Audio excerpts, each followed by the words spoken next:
doing my best to make you part of Versus the Rest. Good evening and welcome to Versus the Rest tonight. Sometimes we can't help but ponder what is wrong with this world. Well, it's because people don't listen to Versus the Rest enough. So we're going to listen to me, of course, and some Tucker Carlson. Yeah, you saw his face. You know him. I hope you like him. And if you don't like him, it's because you don't know him. To know him is to like him. To like him is to know him. Go ahead. It's Tucker Carlson.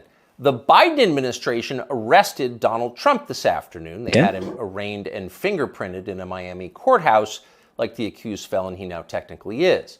These were the first steps in a process that is designed to put Donald Trump behind bars for the rest of his life. Oh. Cable news carried every moment of it live. It's unprecedented, they told us, with what looked like shock.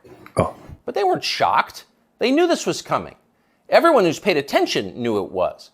What just happened was always going to happen. It's been inevitable since February 16th, 2016. That's the day Donald Trump made a blood enemy of the largest and most said he was going to run for president in human history, which would be the federal government. And that's because he's selfish and he just wants to make money. And that's why he's making less money now. And everybody wants to prosecute and get him in jail because he did the same as every other Despite what president you may before remember, him. it wasn't anything that Trump had said about immigration or trade with China or rapists from Mexico. Those are the stories that dominated the headlines that year. Trump's a racist, they screamed. Stop him. You gotta hate him. But inside Washington, that was just noise. None of it really rated. Identity politics doesn't mean much to permanent Washington. What matters, then and now, is foreign policy. The invasions and occupations and proxy wars. The decisions that determine which global populations will thrive and which will die. The policies that come with trillion-dollar price tags. The ones that, over time, have made the counties around D.C. the richest suburbs in the world. In Washington, that's what actually matters. And it's obvious when you look carefully. When there's a debate about anything else, for example, the debt ceiling, both sides take their respective positions and they start yelling. But when Congress decides to start a war, no matter how foolish or counterproductive or obviously disconnected from America's core interests that war may be, when that happens, the leaders So you said they don't agree on the debt ceiling? For example, the debt ceiling, both sides take their assigned positions and they start yelling. Oh, really? Oh, But when I thought they would just all wanted just to make more money.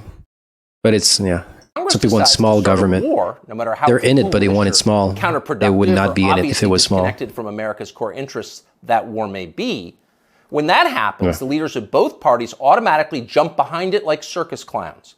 And then they stay there, sometimes for decades. They defend that war relentlessly against all evidence until somebody finally rings the all clear bell and they can begin to admit that actually, maybe it wasn't such a great idea. We meant well, but it just didn't work out. The good news is we've learned a lot of important lessons. We did? In the end, they usually do say something like that, but only after emotions have cooled and the damning details have begun to fade from collective memory. But it's an apology. I guess not actually Iraq, an apology, the Iraq War, we can now talk about it. And it's years too late to matter in any case. Yeah. But until then, that's all you're getting. Until then, no dissent is allowed. That's the first rule. It's anti-patriotic. Somehow, Trump didn't bother to follow it. Patriotism is kind of bad too. So maybe he didn't know it was a rule, or maybe he just didn't care. Either way, 7.5 years later, we can point to the precise moment that permanent Washington decided to send Donald Trump to prison. Here it is. It's from the Republican candidates debate in Greenville, South Carolina. We should have never been in Iraq. We have destabilized the Middle East. They lied. They said there were weapons of mass destruction. There were none, and they knew there were none. There were no weapons of mass destruction. We should never have been in Iraq, Trump said. We destabilized the Middle East. Now, by the time Trump said that, a lot of Republican primary voters were starting to reach the same conclusion. How could they not? But it was the next line that doomed Trump to today's arrest. That was a lot already. They lied, he said. There were no weapons of mass destruction, and they knew there were. Of course. Now, when he said that, a few in the crowd booed. Most just sat there in silence, stunned. Can he say that? He said it anyway. He should. And by saying that, he sealed his fate. That was the one thing you were not allowed to say, because it implicated too many people on both sides, which on this topic that's was true. one side. That's why Hillary Republicans hate him too. But so was Paul Ryan. All of them were guilty. They all knew, they all lied. Yeah, of course. And to a person, they hated Donald Trump for exposing And Republicans were in power at the time. After that, it was pretty clear that even if he did get elected president, Trump was going to have a very hard time controlling the federal government he was supposed to be in charge of. Most of permanent Washington decided that thwarting Trump was the single most important mission in their lives. Everything depended on it. Many of them said so publicly. But others didn't say so publicly. In fact, the stealthier ones took another path. They ran toward Trump, not away from him. They sucked up to him. They ingratiated themselves with the man they intuitively understood was susceptible to flattery, which Trump is. Yeah, and they did this in order to subvert his new administration from the inside. There were a number of these, and you could spot them immediately. They were flatterers. Invariably, the ones who flattered Trump the most hated him the most and disagreed the most strongly with his views. You saw them in the hallways of the White House and at press conferences. They were there slobbering over their boss with elaborate self-abasement, as if they were addressing a monarch or a god. It was a scene from the Ottoman court. It was filthy and decadent. I hate people like that. Mike Pence, Nikki Haley, Mike fuck. Pompeo, Lindsey Graham in the Congress. They all called Trump a visionary genius up until the moment he lost power. And then they unsheathed their real agenda, as always the neocon war agenda, and they piled on with maximum force. Here's Mike Pompeo, for example, on Fox News this morning. President Trump had classified documents where he shouldn't have had them, and then when given the opportunity to return them, he chose not to do that for whatever reason. When somebody identifies that, you got to turn them in. And so that's inconsistent with protecting America's soldiers, sailors, Marines. I thought he was on his side when he was in power. Some of these were pretty serious, important documents, and so that's wrong. May future historians hoping to unlock the mysteries of late Empire Washington study that clip, because it will reveal everything. That very same Mike Pompeo, the one who's sneering at Donald Trump on TV this morning, that guy served Donald Trump as both CIA director and as Secretary of State. Those are the two most powerful jobs in the federal government. It's like backstabbing and as he the worked emperor. in those jobs, Pompeo promised, in fact, he swore, to support the president's agenda. Why? Because that's the way a democracy works. You vote for a candidate in the belief that his appointees will carry out the policies that you voted for. It's not about the president, it's about you, the voter. But Pompeo didn't. Kind of wish we could vote directly on laws instead. Like, not 100%, but like 50% equal population, 50% representatives. Do that. He didn't even try to do that. But it's not. It's a republic. Trump's it's not a democracy. Commitment to peace and non-intervention abroad at every turn. His every waking hour was devoted to fomenting war in some faraway foreign country or other. Iran, Syria, Russia, North Korea, the list goes on. But rather than telling Trump that he disagreed with his ideas, as a man would, Pompeo toadied up to Trump, a man he despised, in the oiliest, most over-the-top way. Well, he probably despises everybody but himself, I guess. Worked in that White House. People like that. Time. Who is the appointee most likely to tell Donald Trump on a daily basis that he was handsome, virile, sleek, and powerful? You could have told him Pompeo. at the time. That would be the consensus answer. Yeah. Those of us who saw firsthand Pompeo's relentless kowtowing will never forget it. It was indelibly repulsive. No one with self-respect could do something like that. But Mike Pompeo did it effortlessly, with relish and verve. He's a gamma. Now, this same person is telling Fox News viewers that he fears for the safety of our military, our soldiers, sailors, airmen, and Marines, in the approved phrase. Because Donald Trump took some classified documents home and didn't immediately return them to the National Archives? What a lie that is. Mike Pompeo knows that's a lie. He spent his entire life in Washington. Washington is a city where internal memos about Labor Day are classified because everything is classified. Your government has classified more than 1 billion federal I guess they can probably most of them classify something and pointless even and after to no one, the person and lock them away gets away with it. You can't see them because you may be an American citizen, but not really, and therefore you don't have the necessary clearances to know what's going on. Yeah, just level 1 By the way, none of clearance this is is done in classified. order to make America safer, any more than COVID restrictions were designed to keep Maybe you a bit. healthy. No. It's a caste system. That's the point. And you're the untouchable in this hierarchy. Yeah. Mike Pompeo knows that. Information is power. Everybody who works in Washington knows that. How many secret documents do you think Dick Cheney took home with him while he was running the Iraq War? Dang. How many did his wife read? She never had a clearance. We'll never know Well, the you never answer know. because Well, there I was don't no know. chance Dick Cheney will ever Maybe be she doesn't care. investigated or his staffers will be told to wear wires in his presence. He will never be indicted for this. Of course not. Dick Cheney is a neocon. Donald Trump is not. Dick Cheney supports war with Russia. Trump does not. That's the difference. The rest is just a distraction. I just don't support any wars. The prosecution of Donald Trump is unless they're here, transparently political. like home to save yourself. He's literally Joe Biden's main political opponent. He's polling over 60% among Republican voters right now. So Joe Biden is doing what no president has ever dared to do. He's using law enforcement to lock up his chief rival. That's happening right now. That's democracy, no? Anyone who denies it's happening is lying to you. Remove the choices of the people. That's our Trump's democracy. Prosecution isn't just political, it's ideological. Nobody with Trump's views is allowed to have power in this country. Criticize our wars and you're disqualified. If you keep it up, we'll send you. Or you're a conspiracy theorist. That's the message Washington is sending. That's how they keep truth Not just out. the Democratic Party is sending, but both parties are sending. Like so many And keep the Republicans, power. for example, the supposedly conservative governor of Texas, Greg Abbott, spent yesterday totally ignoring the destruction of the American justice system. Instead, he signed a highly important bill called the Crown Act, which, according to the celebratory tweet Abbott sent commemorating it, will, quote, prohibit discrimination based on textures and hairstyles historically associated with race. What? In other words, in Texas, cornrows are now protected by law. So you can't have a cornrow Ukraine, if you're not black? That's fine with most elected Republicans. What? They find Trump tiresome and embarrassing. Their donors hate I didn't understand According properly. to the celebratory tweet Abbott sent commemorating it, will, quote, prohibit discrimination based on textures and hairstyles historically associated with race. Right. In other words, in Texas, cornrows are now protected by law. Having unapproved views about Ukraine is not. Well, you can't insult somebody for their hairstyle? Ugh, what a waste of time. People, they're allowed to do what they do. People are allowed to be assholes. If you want to be hated by everybody, and like, just dig your own hole. There shouldn't be laws about that. It's like, no, don't dig your own hole. Let's figure out really too late that you're an asshole because all the laws have been kicking you the right to That's be fine one. with most elected Republicans. They find Trump tiresome and embarrassing. Their donors hate him. They will not be sad if he dies in jail. But what about voters? What are they learning from this spectacle? Well, mostly they're learning that they have no power at all because nobody cares about them. But they already knew that. Unlike so many of our elected leaders, they have been to America recently. They know what it looks like. Have you seen it?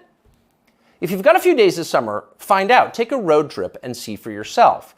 Drive 500 miles in any direction and then come home. How are things looking? Well, they should look great. The federal government spent $6.5 trillion last year. That's more than any government has ever spent, ever. So at the very least, you would expect pristine public roads. Oh, no. That's not what you see when you drive around this country. Is that for weapons and NASA? Everywhere. Looks like Tegucigalpa before the Chinese decided it's like to that here rebuild too. infrastructure We're in Honduras. In Canada, it's the same. Like the roads are getting worse and worse. They're trying to make us believe that we need to live to a lower standard. That's really what they're doing, little by little. There's probably a plan about that. We don't have China buying our roads, so they're falling apart. You won't own nothing and be I happy. think the people you would pass on your road trip would look happy and prosperous. Again, this is a very rich country, but a lot of them don't.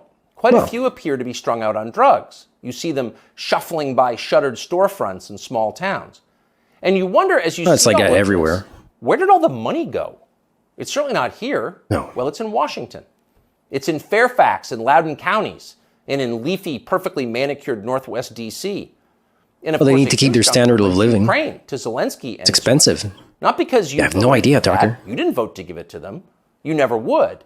But because Joe Biden and his many allies, from Chuck Schumer to Mitch McConnell to Paul Ryan, and every single a news bunch of anchor, sellouts. all of television, all of them believe that Ukraine, its borders, its future, its infrastructure are all more important than the town that you live in. They sincerely think that. And No, it's they obvious. don't. Everyone in power thinks that, except for Donald They Trump. act as if. Whatever else you say about him, Trump is the one guy with an actual shot at becoming president who dissents from Washington's long-standing pointless war agenda. And for that, There's utter that independence, one but fact, they're trying to take Trump out before you can vote for him. Robert F. Kennedy. And that should upset you more than anything that's happened in American politics in your lifetime. Even if you don't plan to vote for Donald Trump, even if you would die before voting for Donald Trump, which is your right, and a lot of good people feel that way. I think, I personally, I usually vote independent. I hate parties. And I think they all stand for something that's totally anti-democracy. Like, why would you have a party if you want democracy? Because it's like a tug of power, but it shouldn't be. It should be like individuals, each having like their own ideas and that go along their constituents. If they were voted in for something, I think it's like we have the internet now. What takes away the power of a representative just to ask his own population, hey, I'm about to vote on something here, and I wanted to ask democratically. I already had this idea here, and if ever you got like counter ideas, I mean, we should be evolving towards that. Are people educated enough for that? Well, I guess you could say no, because the system is built to make slaves, but there's still some people that are smart enough to understand what's going on and are implicated directly in what happens from those laws. So I think it's really open. So, well, if like in the United States, I'd wish to see Trump against RFK. I mean, both are, well, I don't know. I don't see Trump as that much of a right winger myself. Maybe economically, but socially, he's like the old left. He's like more of a 90s left, like in the years of Clinton, I'd say probably it's closest type of values that he has. They might be seen as bigoted today, but it's just because he speaks his mind all the time. And I don't always like the way that he does things, but I mean, he has a right to be that way. He's like a talk show host. He's been popular his life from being rich, of course, and being a flamboyant. So, I mean, why would you take? Yeah, you might not like him, but I don't know. He wasn't that bad as a president. So yeah, I hope that RFK gets up there, but they don't want to debate. Like Biden does not want to debate. He says that he should just win, like regardless, because he's sitting president. And I mean, you need to fight Donald Trump, and the only reason is to just like steal the elections again. No, I mean, use the same incredible person to represent the Democratic Party of today, which is Joe Biden. Yeah, it's no crippling party, I guess. At this point, they try to refuel it with like wokeism, but I don't know. The people that are like running the Democratic Party are only using wokeism to appear as if they really care about the people. It's not their values. It cannot be their values. They're just playing a game. I think the only people that can see that as their values are people that have been brainwashed from birth almost about this idea, because it doesn't make sense. Like nobody that's born before, like, I don't know, like 1990 can agree with wokeism as being a progressive measure instead of a regressive way of thinking. It's like, oh yeah, let's bring back segregation and split people by their race, by their gender. It's like, oh my God, it's so regressive. It's strange that they don't see it. It's whatever. Even still, the destruction of our democracy, which is the right of voters to support any candidate they want, even candidates who don't want war with Russia, the destruction of that should keep you up at night. It should. Yes, Donald Trump is a flawed man, but his sins are minor compared to those of his persecutors. Mm-hmm. Because in this life, we don't get to choose our martyrs. His sins are personal. His sins affected himself, the people maybe around him, but his policies, they weren't that bad. I think they were. He is Make America Great Again. I mean, it's a good idea.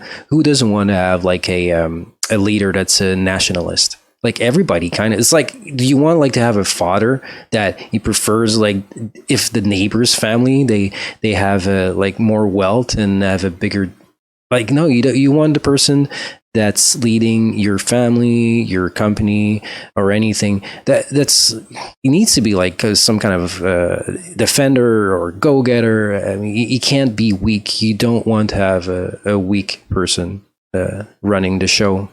We can only choose our principles, and America's are at stake. Well, people say the news. And in Canada too. Yeah, we're stuck. We're like the 53rd state. Like everything happens in the United States is definitely going to have an impact on us, maybe socially, economically, or like even the politics. Here, the politics they're quite boring. It's it's almost it's just bad. It's just as bad. People, they seem to all be, they're either oblivious or sellouts, and like they manage to manipulate the whole population, that anything that has to do with a possible conspiracy is non-existent, and that's like at many stratas of our society. They don't believe that some people, they speak between each other to have more power, or that there's no secret handshakes, or there's no money being given in the back of like not under the nose of everybody, and that's why they take these types of decisions and everything. Yeah, it's they really like lobbyists and people that finance well, here actually in Canada, technically you can't be financed outside of the system when you're a Democratic Party.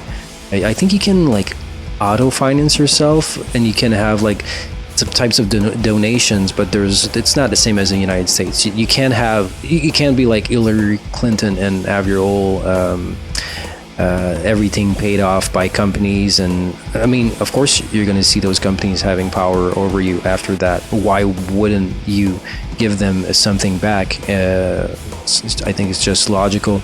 But I mean, you'll never have a real democracy if lobbying is legal.